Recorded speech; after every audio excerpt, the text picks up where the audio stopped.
ഞാൻ ഉമ്മാനോടൊക്കെ പറഞ്ഞിട്ടുണ്ട്. പെണ്ണ് കാണല് ഞങ്ങളുടെ കല്യാണത്തിന് അങ്ങനെ പെണ്ണ് കാണലായിട്ടൊരു കല്യാണം ഉണ്ടായിട്ടില്ല. ഞാൻ ദുബായിലായിരുന്നു. ഫോട്ടോ കണ്ട് അങ്ങോട്ട് കൊണ്ട് ഇഷ്ടപ്പെട്ടു. പിന്നെ നാട്ടിലേക്ക് വരുന്നു. കല്യാണത്തിൻ്റെ നിക്കാഹിൻ്റെ ഒരു 5-6 ദിവസം മുമ്പ് ഒന്ന് ജസ്റ്റ് അവരുടെ വീട്ടിൽ പോകുന്നു, ഇറങ്ങുന്നു, അത്രയേ ഉള്ളൂ. പെണ്ണ് കാണൽ ചടങ്ങായിട്ടൊന്നും വലിയ ഇതൊന്നും ഉണ്ടായിട്ടില്ല. പിന്നെ എനിക്ക് ഭയങ്കര ടെൻഷനായിരുന്നു ആ ലൈഫ്. പിന്നെ ഞാൻ കാരണം നമ്മുടെ സ്വന്തം റൂമിലേക്ക് പോകാൻ തന്നെ നമുക്കൊരു മടി.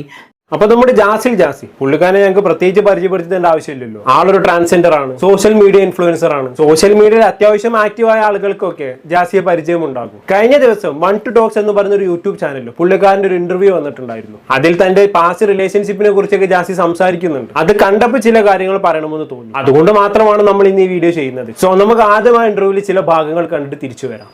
പിന്നെ കമന്റ്സിൽ ഞാൻ ഇങ്ങനെ ഈ ഒരു കല്യാണ വിഷയം ഇത് കുറെ മുമ്പ് പറഞ്ഞ കാര്യം. അപ്പൊ ആ സമയത്ത് അതിന്റെ കമന്റ്സ് എടുത്ത് നോക്കുന്ന സമയത്ത് ഒരു പെണ്ണിന്റെ ജീവിതം കളഞ്ഞു അങ്ങനെയുള്ള കുറെ ഓക്കെ, എല്ലാവരുടെ മനസ്സിൽ തോന്നുന്ന ഒരു ചോദ്യം തന്നെയാണ് ഇപ്പൊ അവതാരിക ജാസിയോട് ചോദിച്ചത് അല്ലെ. പെണ്ണിന്റെ മനസ്സാണ് തനിക്ക് എന്ന് ജാസിക്ക് ചെറുപ്പം തൊട്ടേ അറിയാമായിരുന്നു. പെണ്ണുങ്ങളോടല്ല ആണുങ്ങളോടാണ് തനിക്ക് അട്രാക്ഷൻ ഉണ്ടാവാറുള്ളത് എന്നും ജാസിക്ക് അറിയാമായിരുന്നു. എന്നിട്ടും എന്തിനൊരു കല്യാണത്തിന് സമ്മതിച്ചു? വെറുതെ ആ പെൺകുട്ടിയുടെ ജീവിതം കൂടി തകർക്കണമായിരുന്നു? ഒരു വാലിഡ് ആയ ഒരു ചോദ്യം തന്നെയാണിത്. എന്തായാലും ഈ ചോദ്യത്തിന് ജാസി എന്ത് മറുപടിയാണ് കൊടുക്കുന്നതെന്ന് കേട്ടോക്കാം. പെണ്ണിന്റെ ജീവിതം കളഞ്ഞു എന്ന് എനിക്ക് തോന്നുന്നില്ല. കാരണം ഞാൻ ആ കുട്ടിനെ നിക്കാഹ് കഴിഞ്ഞ് കുറച്ച് ഗ്യാപ്പ് ഉണ്ടായിരുന്നു. അപ്പോൾ ആ കുട്ടി +1 +2 പഠിക്കായിരുന്നു.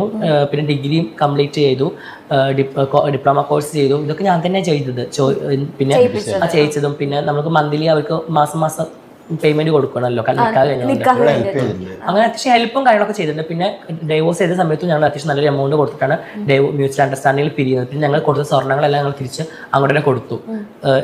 അതായത് ഞങ്ങൾ കൊടുത്ത മെഹർ കൊടുത്ത അതൊന്നും ഞങ്ങൾ തിരിച്ച് വാങ്ങിയിട്ടൊന്നുമില്ല. അതൊക്കെ നമ്മൾ കൊടുത്തു. കാരണം ആ കുട്ടിക്ക് നാളെ ലൈഫ് ഉണ്ടായാൽ അത് ബെറ്റർ ആയിക്കോളും എന്ന് വിചാരിച്ചു ഉമ്മ പറഞ്ഞത് അതൊന്നും വാങ്ങണ്ട, ഒക്കെ അവൾക്ക് കൊടുത്തേക്കുന്നത്. അപ്പോൾ അതുകൊണ്ട് എനിക്ക് ഒരു പെണ്ണോട് ജീവിതം നശിപ്പിച്ചു എന്ന് തോന്നാറില്ല. സപ്പോർട്ട് ചെയ്തേ ഉള്ളൂ. ഞാൻ ഇല്ല, ഞാൻ കോണ്ടാക്ട് ഇല്ല. ഉമ്മാനെ ഇടക്ക് വിളിക്കാറുണ്ടെന്ന് പറയാം.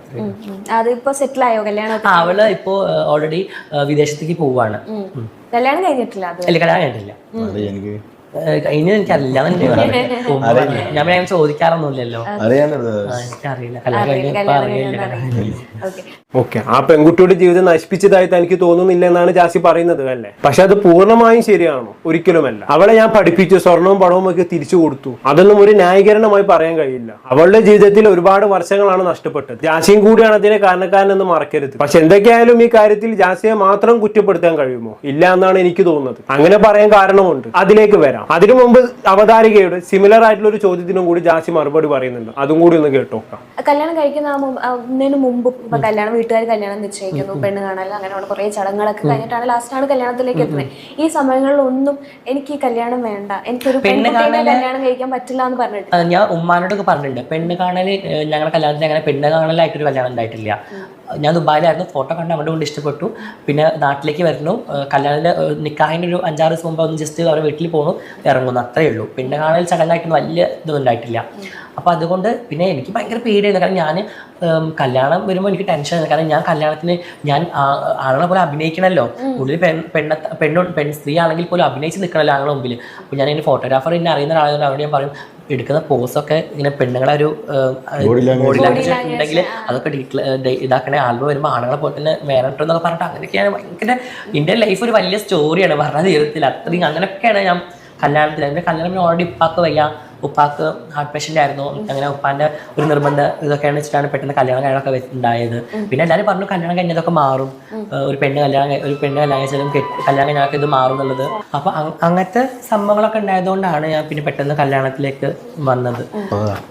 ഓക്കെ, ജാസി ഇവിടെ പറഞ്ഞൊരു പോയിന്റ് നിങ്ങൾ ശ്രദ്ധിച്ചോ? അതായത് കല്യാണം കഴിഞ്ഞാൽ എല്ലാം ശരിയായിക്കോളും എന്നും പറഞ്ഞ് നിർബന്ധിച്ചാണ് വീട്ടുകാർ ജാസിയെ കൊണ്ട് കല്യാണം കഴിപ്പിച്ചത്. അതായത് ഇത്രയും കാലം കൂടെ ഉണ്ടായ സ്ത്രൈണമായ സ്വഭാവവും ബോഡി ലാംഗ്വേജും കല്യാണം കഴിഞ്ഞാൽ ശരിയായിക്കോളും എന്ന് വീട്ടുകാരൻ അങ്ങോട്ട് തീരുമാനിച്ചു. വീട്ടുകാരുടെ നിർബന്ധത്തിന് വഴങ്ങുക എന്നല്ലാതെ ജാസിക്ക് വേറെ വഴിയൊന്നും ഉണ്ടായിരുന്നില്ല. നിങ്ങൾക്ക് വേണമെങ്കിൽ ജാസിയെ കുറ്റപ്പെടുത്താം. ജാസിക്ക് കല്യാണത്തിന് സമ്മതിക്കാതിരുന്നാൽ പോരായിരുന്നു എന്ന് ചോദിക്കാം. എല്ലാം അറിഞ്ഞിട്ടും ഒരു പെണ്ണിനെ ചതിക്കാൻ കൂട്ടുനിന്നത് എന്തിനായിരുന്നു എന്ന് ചോദിക്കാം. അങ്ങനെ ചോദിക്കുന്നവരിൽ യാതൊരു തെറ്റും ഞാൻ കാണുന്നില്ല. സ്ട്രൈറ്റ് ആയിട്ട് ചിന്തിക്കുമ്പോൾ ഈ ചോദ്യങ്ങളെല്ലാം ഒരുപാട് ശരികളുണ്ട്. ഒരു പെൺകുട്ടിയുടെ ജീവിതം നശിപ്പിച്ചതിന് എന്തൊക്കെ പറഞ്ഞാലും ന്യായീകരണമാവില്ലല്ലോ. പക്ഷെ ഞാൻ നേരത്തെ പറഞ്ഞ പോലെ ഞാനിവിടെ ജാസിയെ പൂർണ്ണമായി കുറ്റപ്പെടുത്താൻ ആഗ്രഹിക്കുന്നില്ല. ആ പ്രായത്തിലെ ചെറുപ്പക്കാരുടെ മനോനില കൃത്യമായി അറിയാവുന്നത് കൊണ്ടാണ്. വീട്ടുകാരുടെയും നാട്ടുകാരുടെയും രണ്ടുപേരുടെയും എല്ലാം ഇൻവോൾവ്മെന്റ് നമ്മളിൽ എത്രത്തോളം പ്രഷർ ബിൽഡ് ചെയ്യുമെന്ന് അറിയാവുന്നത് കൊണ്ടാണ്. ഒരു പെണ്ണ് ജീവിതത്തിലേക്ക് കടന്നു വരുമ്പോൾ എല്ലാം ശരിയാകുമെന്ന വാക്കുകൾ ജാസി വിശ്വസിച്ചു പോയി എന്നാണ് എനിക്ക് തോന്നുന്നത്. അങ്ങനെയെങ്കിൽ എല്ലാം ശരിയാകട്ടെ എന്ന് ജാസി ചിന്തിച്ചു കാണണം. ചെറുപ്പം തൊട്ട് അനുഭവിക്കുന്ന പരിഹാസങ്ങൾക്കൊക്കെ ഇങ്ങനൊരു അവസാനം ഉണ്ടാവുമെങ്കിൽ ഉണ്ടാവട്ടെ എന്ന് കരുതി കാണണം. പക്ഷെ ഒന്നും നടന്നില്ല. ഒരു മാസം കൊണ്ട് തന്നെ ആ ബന്ധം തകർന്നു പോയി. അതിനെക്കുറിച്ച് ജാസി പറയുന്നൊന്ന് കേട്ടോക്കാം.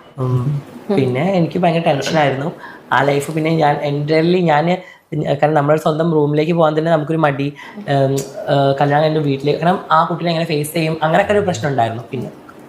പിന്നെ ആ കുട്ടിയുടെ എങ്ങനെ ഈ കാര്യം അവതരിപ്പിച്ചത്? ഞങ്ങൾ ഓൾറെഡി പറഞ്ഞു. ഞാൻ ഇങ്ങനെ, പിന്നെ അവൾക്കും ഓൾറെഡി വേറൊരാളായിട്ട് റിലേഷൻ ഉണ്ടായിരുന്നു തോന്നുന്നു. അപ്പൊ അങ്ങനെ ഇതിന്റെ തോന്നൽ മാത്രമാണേ. അപ്പോ ഞാൻ ഓൾറെഡി പറഞ്ഞു. അപ്പൊ അവള് ഓക്കെ ആയിരുന്നു. അങ്ങനെ മ്യൂച്വലായിട്ട് അണ്ടർസ്റ്റാൻഡിൽ പോവുകയത്. ഓക്കെ, ഈ LGBT വിഭാഗത്തിൽ പെടുന്ന മനുഷ്യന്മാർക്കൊക്കെ ഇങ്ങനെ ഒരു ഫെയിൽഡ് മാരേജിന്റെ കഥ പറയാനുണ്ടാകുമെന്നാണ് എനിക്ക് തോന്നുന്നത്. താനൊരാണല്ല എന്നൊരു സ്വയംബോധം ഉണ്ടായിട്ടും വീട്ടുകാരുടെ നിർബന്ധം മൂലമാണ് ജാസിക്ക് ഒരു പെൺകുട്ടിയെ വിവാഹം ചെയ്യേണ്ടി വന്നത്. കല്യാണം കഴിഞ്ഞാൽ എല്ലാം ശരിയാവുമെന്നുള്ള പതിവ് പല്ലവിയാണ് വീട്ടുകാർ പറഞ്ഞത്, അല്ലേ? അല്ലെങ്കിലും ഒരു സമയത്ത് നമ്മുടെ നാട്ടിലൊക്കെ അങ്ങനെ ആയിരുന്നല്ലോ. ചെക്കൻ കുറച്ച് അലമ്പ് കളിച്ച് നടക്കുന്ന ആളാണെങ്കിൽ കല്യാണം കഴിച്ചാൽ അവൻ നന്നാവുമെന്ന് പറഞ്ഞ് പിടിച്ച് കെട്ടിക്കും. ഇനി ചെക്കന് കുറച്ച് സാമ്പത്തിക ബാധ്യത ഉണ്ടെങ്കിൽ ആദ്യം കാണുന്ന സൊല്യൂഷൻ കല്യാണം കഴിക്കലാണ്. അതാവുമ്പോൾ കിട്ടുന്ന സ്ത്രീധനം കൊണ്ട് ബാധ്യത തീർക്കാലോ. അതുപോലെ തന്നെയാണ് ഈ LGBTQ യിൽപ്പെട്ട ആളുകളുടെ അവസ്ഥ.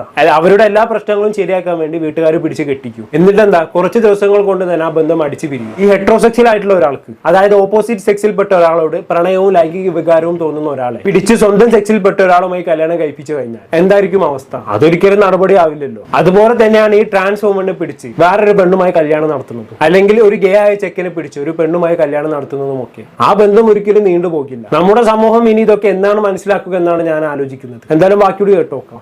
കുറച്ചും കൂടി പേഴ്സണലായിട്ട് ഞാൻ ചോദിക്കുകയാണ്, വിത്ത് യുവർ പെർമിഷൻ. കല്യാണം കഴിഞ്ഞ വ്യക്തിയാണ്, അതായത് ഒരു സ്ത്രീനെ കല്യാണം കഴിച്ചതാണ്. കുട്ടി ഉണ്ട് എന്ന് ചിലടത്ത് ഞാൻ കണ്ടു, ചിലടത്ത് കുട്ടി ഇല്ല. കുട്ടി ഉണ്ടെന്നൊക്കെ ഞാൻ, കുട്ടി ഉണ്ടായാലും ഒരിക്കലും ഞാൻ ഈ ലൈഫിലേക്ക് മാറത്തില്ല. അത് വേറെ കാര്യം. ഇനി കുട്ടിയാവാൻ പറ്റാത്തത് കൊണ്ടും എനിക്ക് ആ സ്ത്രീയുമായിട്ട് ഒരു ബന്ധത്തിൽ ഏർപ്പെടാൻ പറ്റാത്തത് കൊണ്ട് ഞാൻ ക്വിറ്റ് ചെയ്തതാണ്. ഇല്ല, അതുകൊണ്ടാണ് ആ കുട്ടിയും ക്വിറ്റ് ചെയ്തത്. നേരെ പക്ഷേ ഞങ്ങൾ തമ്മിലൊരു ഫിസിക്കൽ ബന്ധമുണ്ട്, ഒരു കുട്ടി ഉണ്ടെന്നുണ്ടെങ്കിൽ ഒരിക്കലും ഞാനൊരു സ്ത്രീ ആയിട്ട് ഡിക്ലെയർ ചെയ്ത് ഞാൻ മുന്നോട്ട് വരത്തില്ല. അങ്ങനെ വരുന്നോട് തെറ്റെന്നല്ല ഞാൻ പറഞ്ഞത്. പക്ഷെ ഞാൻ എൻ്റെ പേഴ്സണൽ കാര്യം പറയുകയാണെങ്കിൽ എനിക്ക് ഒരു കുട്ടി കൈ കഴിഞ്ഞാൽ കുട്ടികളെ സ്നേഹിച്ച് അവരൊക്കെ നോക്കി നിൽക്കുന്നത് ഭയങ്കര ഇഷ്ടമുള്ള കാര്യമാണ്. ഒരിക്കലും അങ്ങനെ കുട്ടി ഉണ്ടെന്നുണ്ടെങ്കിൽ ഒരിക്കലും ഞാൻ ഇത് കാണും. പിന്നെ അതുപോലെ ഞങ്ങൾ ആകെ ഒരു മാസം ഞങ്ങൾ ഒരുമിച്ചുണ്ടായിട്ടുള്ളൂ. ആ ഒരു മാസം കൊണ്ട് ഇപ്പോൾ കുട്ടി ഉണ്ടാവില്ലല്ലോ. കാരണം ഞാൻ കല്യാണം കഴിഞ്ഞ് 10 ദിവസം 15 ദിവസം ഞാൻ തിരിച്ച് UAE തന്നെ പോകുന്നു. കല്യാണം കഴിയുന്നത് ശരിയാണ്. പിന്നെ ഞങ്ങളിപ്പോൾ നല്ല മ്യൂച്വൽ അണ്ടർസ്റ്റാൻഡിംഗ് ഡിവോഴ്സ് ചെയ്തു. ഓക്കെ, അപ്പൊ അങ്ങനെയൊക്കെയാണ് കാര്യങ്ങൾ. ഞാൻ എപ്പോഴും ഈ ട്രാൻസ്ജെൻഡേഴ്സിന്റെ ജീവിതത്തെ കുറിച്ച് ആലോചിക്കാറുണ്ട്. ഈ ട്രാൻസ്ജെൻഡേഴ്സിനെ പോലെ സമൂഹത്തിൽ ഇത്രയധികം കളിയാക്കലുകളും ഒറ്റപ്പെടുത്തലുകളും നേരിടേണ്ടി വരുന്ന വേറെ ഏതെങ്കിലും വിഭാഗം മനുഷ്യന്മാരുണ്ടോ? നിങ്ങൾ തന്നെ ഒന്ന് ആലോചിച്ച് നോക്കും. ഇല്ല എന്നാണ് ഉത്തരം, അല്ലേ? ആരെങ്കിലും സ്വയം ഇങ്ങനെ ഒരു ജീവിതം തിരഞ്ഞെടുക്കുമെന്ന് നിങ്ങൾക്ക് തോന്നുന്നുണ്ടോ? ഒരിക്കലുമില്ല. അവർക്ക് വേറെ വഴി ഇല്ലാത്തത് കൊണ്ടാണ്. അവർ ജനിച്ചത് തന്നെ അങ്ങനെയാണ്. ജീവിത സാഹചര്യങ്ങളാണ് അവരെ പല മോശമായ ചുറ്റുപാടിലേക്കും എത്തിക്കുന്നതെന്നാണ് എനിക്ക് മനസ്സിലാക്കാൻ സാധിച്ചിട്ടുള്ളത്. അവരെ മോശപ്പെടുത്തുകയും കളിയാക്കുകയും ചെയ്യുന്നതിന് മുമ്പ് അവരുടെ നിസ്സഹായാവസ്ഥ കൂടി നമ്മൾ മനസ്സിലാക്കേണ്ടത് അത്യാവശ്യമാണ്. ഞാൻ ഈ പറഞ്ഞതിലൊക്കെ ഒരുപക്ഷെ പലർക്കും എതിരഭിപ്രായം ഉണ്ടായിരിക്കാം. അതിനെ പൂർണ്ണമായി ഞാൻ മാനിക്കുന്നുണ്ട്. ട്രാൻസ്ജെൻഡേഴ്സിനെ അംഗീകരിക്കാൻ ഇന്നും പലർക്കും കഴിഞ്ഞിട്ടില്ല എന്നുള്ളത് സത്യമാണ്. എന്നിട്ടും ഇത്രയധികം അകറ്റി നിർത്തിയിട്ടും അവർ ഈ സമൂഹത്തിൽ സർവൈവ് ചെയ്തു പോകുന്നില്ല. സത്യം പറഞ്ഞാൽ അത് തന്നെ വലിയൊരു അത്ഭുതമായിട്ടാണ് എനിക്ക് തോന്നിയിട്ടുള്ളത്. കൂടുതലൊന്നും ഞാൻ പറയുന്നില്ല. എന്താണെന്ന് കേട്ടിട്ട് നിങ്ങൾക്ക് തോന്നുന്നത് താഴെ കമന്റ് ബോക്സിൽ രേഖപ്പെടുത്തുന്നില്ല. അടുത്തൊരു ടോപ്പിക്കുമായി വീണ്ടും കാണാം.